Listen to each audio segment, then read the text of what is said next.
चलिए भाई आज हम ये सम्मिश्र संख्याओं के वर्गमूलों को ज्ञात करना सीखेंगे।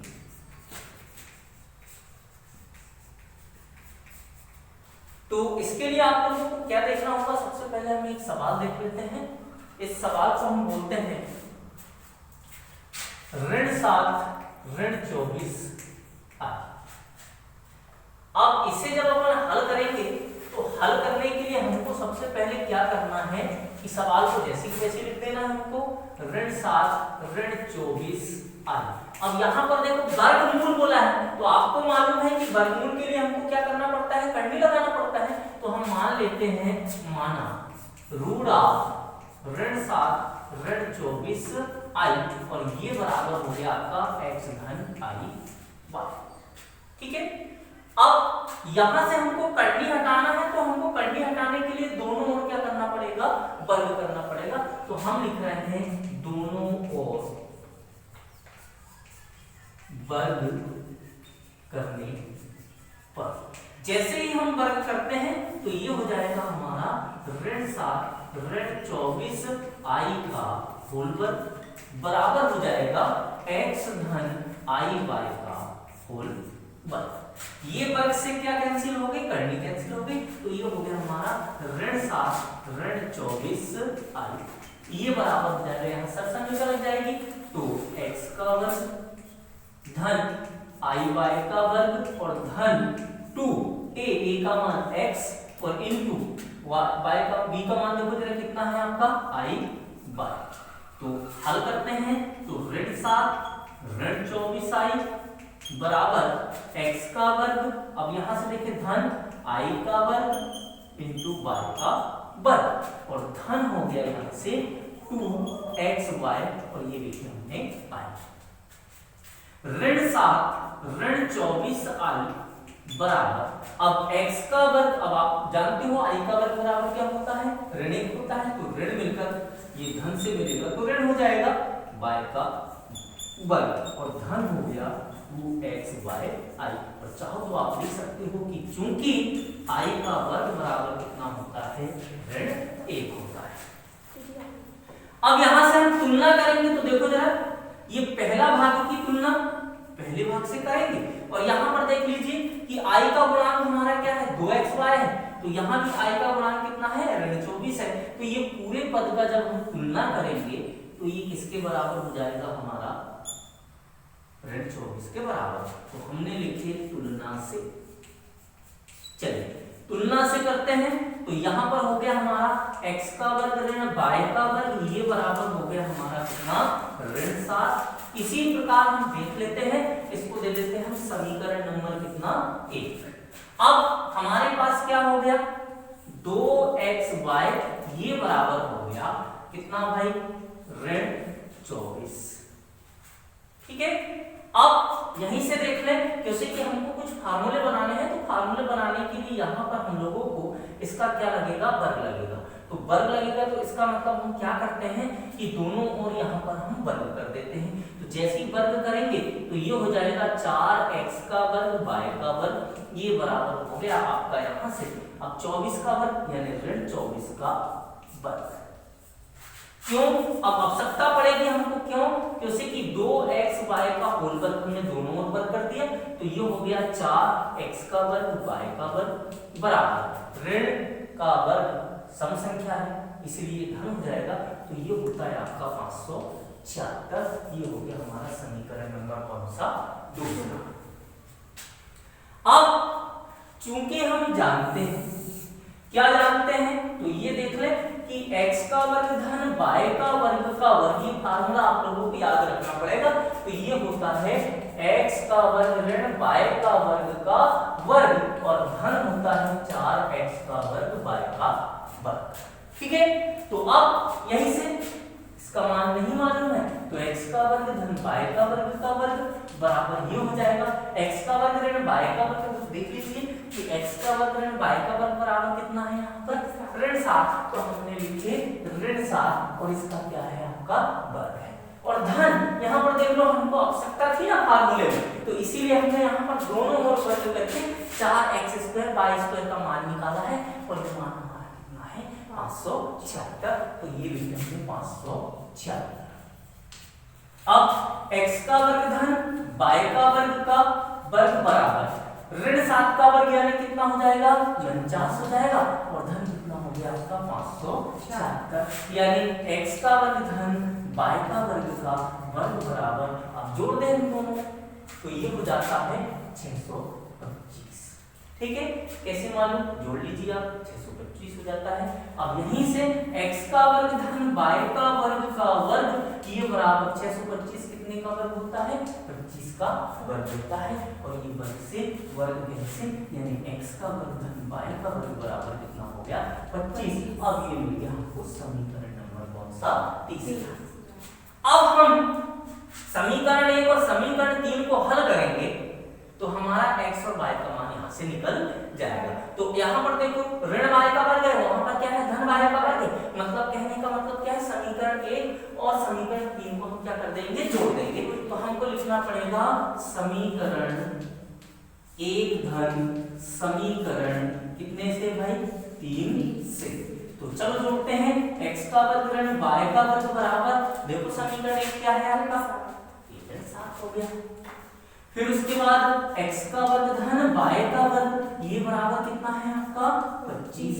अब जोड़े हैं तो ये कट जाएगा, 1 और 1 कितना हो जाएगा 2x का वर्ग। अब यहाँ पर देखना जोड़े हैं तो 25 में से 7 जाएगा तो कितना बचा 18। ठीक है, अब यहीं से 2 का पक्षांतर, तो इसीलिए x का वर्ग बराबर 18 बटे हमारा कितना हो गया 2, 2 1 कम 2 दोनों 18। अब x का वर्ग बराबर, आप जानते हो कि 9 कितने का वर्ग होता है 3 का वर्ग होता है, तो ये वर्ग होने के कारण हमको यहाँ पर प्लस माइनस 3 का वर्ग ऐसा रखना पड़ेगा। तो ये वर्ग से वर्ग कैंसिल, तो x बराबर हमारा मान आ गया प्लस माइनस। ठीक है, अब और आगे चलते हैं, चलिए अब हमारा x का मान निकल गया, तो हम किसी एक समीकरण में चाहे 3 में रख दें चाहे 1 में रख दें, तो हमको ऐसा लगता है कि हम किस में रख दें भाई 3 में रख दें। तो समीकरण कितने में भाई 3 में किसका मान, तो यहाँ पर आपने x² का मान रख देंगे उसी के स्क्वायर के रूप में, तो x² का मान रखने पर, और x² का मान देख लीजिए कितना है आपका 9, तो मैं x² का मान रखने पर, तो जैसे ही हम मान रखते हैं तो कितना हो जाएगा, जरा यहाँ ध्यान दें, समीकरण नंबर 3 हमारा क्या है, पहले लिख देते हैं x² धन y² बराबर कितना है भाई यहाँ पर 25, कितना है 25। अब x² का मान देख लीजिए कितना है यहाँ पर 9 धन y² बराबर कितना हो गया आपका 25, यानी y² बराबर, इसीलिए जब भी कोई अज्ञात राशि निकालते हैं तो इसीलिए का चिन्ह लगाते हैं, तो y² बराबर 9 का कर देंगे हम पक्षांतर, तो ये हो गया 25 ऋण 9, यानी y² बराबर 25 में से 9 गए तो कितना हो गया 16, और 16 का वर्ग, या अब देखो जरा y का वर्ग 16 किसका वर्ग होता है 4 का, तो ये प्लस माइनस हम लिख देंगे 4 का वर्ग, ये वर्ग से वर्ग कैंसिल, तो y बराबर प्लस माइनस किसका हो गया। अब यहाँ पर मान रख दो, जहां आपने माना है यहाँ पर मान रख देते हैं, माना ठीक है इतना बराबर इतना, तो यहाँ पर मान रख देते हैं पर, तो जैसे ही मान रख देते हैं तो ये हो जाएगा -7 ऋण 24i बराबर कितना हो जाएगा, देखो x का मान देखिए वहां x है x, तो x का मान देखो हमने क्या निकाला है +-3, तो +-3। ठीक है, फिर क्या लगा है देखो जरा प्लस, तो ये प्लस, अब i है तो i, और अब देखो जरा y का मान, तो y का मान हमने क्या निकाला है, तो ये हम कोष्टक में लिख देंगे +-4। ठीक है, अब यहीं से हम क्या करें, ये प्लस माइनस कॉमन ले लेते हैं, तो कितना बच गया आपका 3 धन, अब ये 4 को पहले लिख देते हैं और 8 को बाद में लिख देते हैं, और यही अपना क्या हो जाएगा आंसर हो जाएगा। इस तरह से हम क्या निकालते हैं, वर्गमूल निकालते हैं। अब हम हल करते हैं आगे, तो देख लेते हैं हम मान लेते हैं। अब माना में हमको क्या लिखना पड़ेगा, तो यहाँ पर देख लीजिए माना। अब बोला है वर्गमूल, तो आपको मालूम कि ये वर्गमूल का चिन्ह है, तो ये हो जाएगा हमारा 5 धन 12i, ये बराबर हम मानते हैं x प्लस i y। ठीक है, अब यहां से देख लेते हैं कि अब हमको क्या करना रहता है, ये करनी को हटाना है, तो को हटाना है तो हमको दोनों ओर क्या करना पड़ेगा, वर्ग करना पड़ेगा। तो हमने लिखा दोनों पक्षों में वर्ग करने पर, तो जैसे ही वर्ग करेंगे तो क्या हो जाएगा देख लीजिए, तो ये लिखे हमने करनी 5 धन 12i का वर्ग। ठीक है, फिर उसके बाद कितना हो गया, x धन i y का वर्ग। अब ये वर्ग से करनी हमारी कैंसिल हो गई, तो 5 धन कितना बचा 12i और बराबर हो गया हमारा, यहां से विस्तार कर देंगे, तो विस्तार कर देंगे तो x का वर्ग धन i y का होल वर्ग धन 2x into i y। अब यहां हमने क्या करा है, सरसमी का लगाया है, चाहे तो आप सरसमी का बता सकते हैं कि चूंकि a प्लस b का होल वर्ग बराबर a का वर्ग धन b का वर्ग धन 2ab, और a बराबर आपका यहाँ पर क्या है, x है, तो हमने a बराबर x बोल दिया, और b बराबर क्या है, तो b बराबर है आपका i y। अब करते हैं हल, तो 5 धन 12i बराबर x का वर्ग, अब ये i का वर्ग जो होगा तो वो क्या हो जाएगा, ऋण 1 हो जाएगा, तो ये धन का में बदल जाएगा, ऋण में बदल जाएगा, तो ये हो गया y का वर्ग, और धन तो हमने भी लिखा धन, तो 2x और ये हो गया y और इनटू हो गया i, और चूंकि करके बता दीजिए यहाँ कि i का वर्ग बराबर कितना होता है, ऋण 1 होता है। अब हल करते हैं हम आगे, तो हल करेंगे तो देख लीजिए कि पहले भाग की तुलना पहले भाग से, और ये i का गुणांक हमारा क्या है 2xy है, और यहाँ i का गुणांक कितना है हमारा 12 है, तो हमको लिखना पड़ेगा तुलना करने पर। तो जैसे ही हम तुलना करते हैं तो देख लीजिए क्या हो गया, x का वर्ग ऋण y का वर्ग बराबर हमारा कितना है 5 है, और इसे देते हैं हम समीकरण नंबर कितना भाई 1। ऐसे ही देख लीजिए कि 2xy बराबर हमारे पास कितना है 12, और आप सच मानिए दोस्तों, यहाँ पर हम दोनों पक्षों में वर्ग इसलिए कर रहे हैं क्योंकि कि हमारे पास फार्मूला है, तो उसमें आपको 4x का वर्ग y का वर्ग की आवश्यकता होती है, इसलिए हम दोनों को क्या कर देते हैं, वर्ग कर देते हैं, यानी 2xy का होल वर्ग बराबर 12 का वर्ग। अब 2 का वर्ग यानी 4 और x का वर्ग y का वर्ग, और ये बराबर 12 का वर्ग कितना हो जाता है 144, ये हो गया हमारा समीकरण नंबर कितना 2। अब चूंकि हम जानते हैं, अब क्या जानते हैं भाई कि x का वर्ग धन y का वर्ग ये बराबर होता है x का वर्ग ऋण y का वर्ग, और धन हो गया ये 4x का वर्ग y का वर्ग। अब अभी तो आपको ये फार्मूला याद रखना है, और चाहो तो मैं आपको बता भी सकता हूँ कि क्यों अपन ने ऐसा लिए हैं। तो अब मान रखते हैं x का वर्ग धन y का वर्ग बराबर, अब देखो x का वर्ग धन y का वर्ग का मान कितना है, देखो समीकरण में लिखा हुआ है कि x का वर्ग धन y का वर्ग बराबर कितना है 5, तो हमने x का वर्ग धन y का वर्ग की जगह में कितना रख दिए भाई 5, और उसका लगा हुआ है वर्ग धन। अब यहाँ पर देख लीजिए 4x का वर्ग y का वर्ग, तो 4x का वर्ग y का वर्ग का मान कितना है 144, तो हमने लिख दिया भाई 144।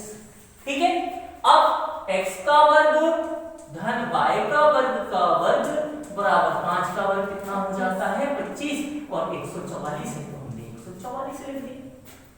इसके बाद देख लीजिए x का वर्ग धन y का वर्ग बराबर, अब दोनों को जोड़ेंगे तो कितना हो जाएगा 169 हो जाएगा, और 169 कितने का वर्ग होता है भाई 13 का, तो ये लिखे हमने x का वर्ग धन y का वर्ग बराबर 13 का वर्ग से वर्ग कैंसिल, यानी x का वर्ग धन y का वर्ग बराबर 30, ये समीकरण नंबर हमारा कौन सा आ गया 3। अब फिर से देख लीजिए समीकरण 1 और समीकरण 3 दोनों को हम क्या कर देंगे, जोड़ देंगे। तो हमने लिखा समीकरण एक धन समीकरण कितने से भाई, 3 से। ठीक है, तो समीकरण एक x का वर्ग ऋण y का वर्ग बराबर कितना है आपका 5, और समीकरण 3 क्या है, x का वर्ग धन y का वर्ग बराबर कितना है 13, और दोनों को हम क्या कर रहे हैं, जोड़ रहे हैं। परंतु ये ऋण का और धन का होने के कारण कैंसिल, एक और एक कितना हो गया 2x का वर्ग बराबर 13 और 5 कितना हो गया भाई 18। कोई भी अज्ञात राशि निकालते हैं तो इसीलिए का चिन्ह x स्क्वायर बराबर 2 का पक्षांतर कर देते हैं, तो 18 बटे कितना हो गया 2, तो 2 एकम 2 दोनों 18, यानी x का वर्ग बराबर कितना हो गया आपका। अब x का वर्ग बराबर प्लस माइनस 3 का वर्ग, और वर्ग से वर्ग कैंसिल कितना आ रहा है, अब देख लीजिए। तो x बराबर हो गया आपके पास प्लस माइनस 3। अब समीकरण कितने से भाई, 3 से। किसका मान रख देंगे हम, देखो x वर्ग का, तो समीकरण कितने में, 3 में, किसका मान, x वर्ग का मान रखने पर। तो जैसे ही हम मान रखेंगे तो क्या होता है, देख लीजिए समीकरण नंबर 3, तो हम पहले लिख देते हैं x का वर्ग धन y का वर्ग बराबर कितना हो गया भाई 13। अब मान रख रहे हैं, तो मान रख रहे हैं मतलब x का वर्ग का मान देख लीजिए, x का वर्ग का मान कितना है आपका 9 है, तो ये 9 धन y का वर्ग बराबर कितना हो गया 13। अब अज्ञात राशि यहाँ पर y स्क्वायर है, तो y स्क्वायर बराबर 9 का कर देंगे हम पक्षांतर, तो 13 माइनस 9, तो y का वर्ग बराबर कितना हो गया, यहाँ से 13 में से क्या गया 9 गया, कितना बचा भाई 4, कितना बचा 4, और 4 कितने का वर्गमूल होता है, तो y का वर्ग बराबर प्लस माइनस 2 का वर्ग, वही वर्ग से वर्ग कैंसिल, y बराबर कितना आ गया प्लस माइनस 2। अब आ जाइए यहाँ पर मान रख दीजिए, तो ये हो जाएगा रूट ऑफ, बोलिए रूट ऑफ क्या हो जाएगा, जल्दी से बोलो, 5 धन 12i बराबर x का मान देखो कितना है, x का मान प्लस माइनस 3, फिर धन है तो हमने भी लगाए धन, आई है तो हमने भी लिखे आई, और उसके बाद देखो जरा किसका मान, y का मान, तो हमने कोष्टक लगा के प्लस माइनस 2 लगा दिया। अब यहीं से प्लस माइनस हम कॉमन ले लेते हैं, तो ये प्लस माइनस हमने कॉमन लिया, तो क्या बचा 3 धन, पहले 2 लिख दो और उसके बाद आई लिख दो, और यही हमारा क्या हो जाएगा, आंसर हो जाएगा। चलिए अब इन 2 सवालों पर हम विचार कर लेते हैं इस यूनिट में, ये थोड़े से इंपॉर्टेंट सवाल होते हैं। तो जब हम हल करेंगे तो हल में हमको क्या लिखना पड़ेगा, सबसे पहले ये देखते हैं कि दिया है, क्या दिया है भाई, तो ये दिया है z बराबर 2 धन 3 i, ठीक है। अब इसके बाद देख लीजिए सिद्ध करना है, तो सिद्ध करना है, क्या सिद्ध करना है अपने को, तो ये देख लेते हैं कि z का वर्ग ऋण 4z धन 13 बराबर कितना 0। अब चूंकि देख लीजिए कि z बराबर कितना है 2 धन 3 i है ना, तो अब यहाँ पर जो भी आप लोगों का i से मुक्त पद होगा उसका पक्षांतर करेंगे, तो ये धन का है, इधर आके काय का हो जाएगा, तो z ऋण 2 बराबर कितना हो गया 3 i। अब दोनों ओर क्या कर दीजिए, वर्ग कर दीजिए, तो हमने लिखा दोनों ओर वर्ग करने पर, तो जैसे ही हम वर्ग करेंगे तो क्या हो जाएगा भाई, z माइनस 2 का बराबर 3i का, तो चलो सब समीकरण लग जाएगी, तो ये हो जाएगा z का वर्ग धन 2 का वर्ग और ऋण 2, a का मान क्या है देखिए z, और b का मान क्या है आपका 2, बराबर 3 का वर्ग यानी 9 और i का वर्ग, और चूंकि यहाँ चाहूँ तो आप फार्मूला लिख दीजिए कि भाई a ऋण b का होल वर्ग बराबर a का वर्ग धन b का वर्ग धन 2ab, और यहाँ पर a बराबर आपका क्या है A बराबर है Z और B बराबर है आपका कितना 2। ठीक है, अब चलिए Z का वर्ग धन, अब 2 का वर्ग क्या है 4 ऋण 2 दूनी 4 Z बराबर 9 गुणित I का वर्ग कितना होता है ऋण 1 और यहाँ बाजू बता दीजिए आप कि I का वर्ग बराबर कितना होता है ऋण 1। अब चलिए करते हैं अपन 4 का Z का ऋण कितना हो गया 4Z और धन कितना हो गया 4।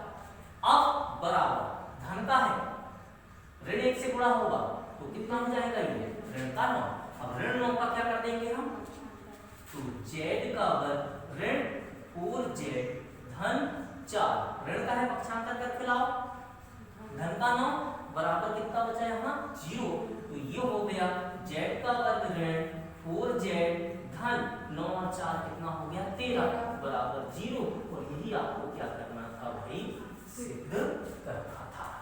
ठीक है, अब यहाँ पर आ जाते हैं क्वेश्चन नंबर कौन से में सेकंड। तो फिर से अब हल करते हैं अपन इसे, तो हल करेंगे तो देखते हैं जरा कैसे हल करते हैं। तो यहाँ पर देख लीजिए कि चूंकि Z बराबर कितना है भाई 3 ऋण 5 आप ऐसे ही लिख देना दिया है सिद्ध करना है मैं डायरेक्ट बता देता हूँ। ठीक है, तो चलो अब I से मुक्त पद कौन सा है 3 उसका करेंगे पक्षांतर। तो Z धन का है तो इधर आके बराबर कितना बचा बेटा 5। ठीक है, अब दोनों ओर क्या करेंगे वर्ग, तो दोनों ओर वर्ग करने पर जैसे ही वर्ग करेंगे तो क्या हो जाएगा आपका Z ऋण 3 का वर्ग बराबर ऋण 5 I का वर्ग।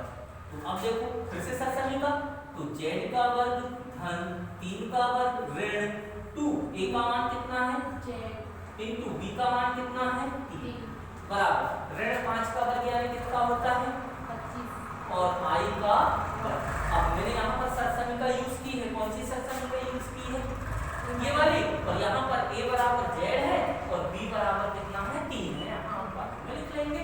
तो अब देखो जरा इसको हल करते हैं।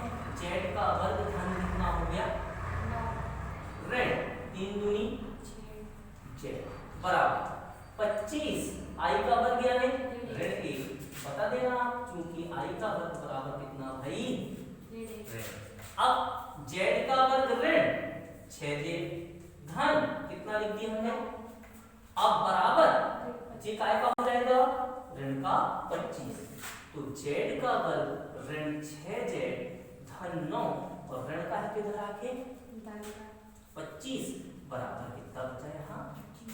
अब Z का वर्ग ऋण 6Z प्लस, अब यहाँ से जोड़ दीजिए कितना होता है 34 बराबर, चाहे तो ये मान नहीं भी निकालते क्योंकि किसमें यूज किया है, परंतु हमको कैसे पता चलता है कि Z का वर्ग माइनस 6Z प्लस 34 का उपयोग करते हुए बोला है, तो ठीक है हमने निकाल दी, कोई दिक्कत की बात नहीं।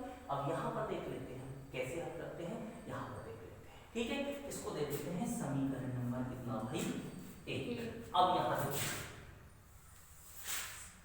देखो कौन सा साइन लेने पर भाई LHS लेने पर, तो जैसे ही LHS लेंगे तो क्या होगा भैया देखो जरा Z की घात कितनी है 3 ऋण 10Z की घात कितनी है 2 धन कितना है 58Z और ऋण कितना है 136। ठीक है, इसको लेकर अपने क्या सिद्ध करना है 0, तो इसके लिए Z की घात 3 ऋण। अब यहां पर देखना जरा इस पद को तोड़ना है और कितने में तोड़ना है हमें 34 में। तो इसे तोड़ने के लिए हम क्या करेंगे, ये 58 लिख दिए और फिर 34 लिख दिए, घटा देते हैं कितना बचा भाई 4 और कितना बचा भाई यहाँ पर 24। ठीक है, तो इसका मतलब ये हुआ कि अब कैसे करेंगे जरा यहाँ ध्यान देना, और ये जो 10 है इसको अपन 6 और 4 में तोड़ेंगे। ठीक है, तो इसको हमने तोड़े 6Z का वर्ग ऋण 4Z का वर्ग। अब यहाँ देखो जरा काय का चिन्ह धन का, तो ये दोनों काय के होंगे भाई 34 और 24। तो यहाँ पर हम क्या कर सकते हैं 24z धन 34z, दोनों को जोड़े देखो 58 हो गया और ऋण कितना हो गया यहाँ पे 136। ठीक है, अब यहाँ पर हमको क्या करना पड़ेगा, तो z की घात 3 ऋण, अब ये 4z की घात 2 को हम पहले लिख लेते हैं और ऋण 6z की घात 2 बाद में लिख लेते हैं और धन हमारा हो गया 24z और धन 34z और ऋण कितना हो गया भाई 136। अब यहाँ से हम z स्क्वायर कॉमन ले लेते हैं तो क्या बचा हमारा z माइनस 4 और यहाँ से हम माइनस 6z कॉमन ले लेते हैं तो ये बचा z माइनस 4 और यहाँ से हम धन 34 कॉमन ले लेते हैं तो ये z माइनस कितना बचा भाई 4। अब z माइनस 4 हम यहाँ से कॉमन ले रहे हैं तो क्या बच रहा है हमारे पास z की घात 2 ऋण 6z और धन कितना लिख दिया हमने 34। अब z माइनस 4 गुणे, अब यहाँ पर देखो ये z का वर्ग ऋण 6z धन 34 बराबर कितना है हमारे पास 34 है और इसके स्थान पर हम क्या रख देंगे 0 रख देंगे तो ये रख देंगे 0 तो ये हो जाएगा 0 हमारा आ गया राइट हैंड साइड और हमको ऐसे ही प्रूफ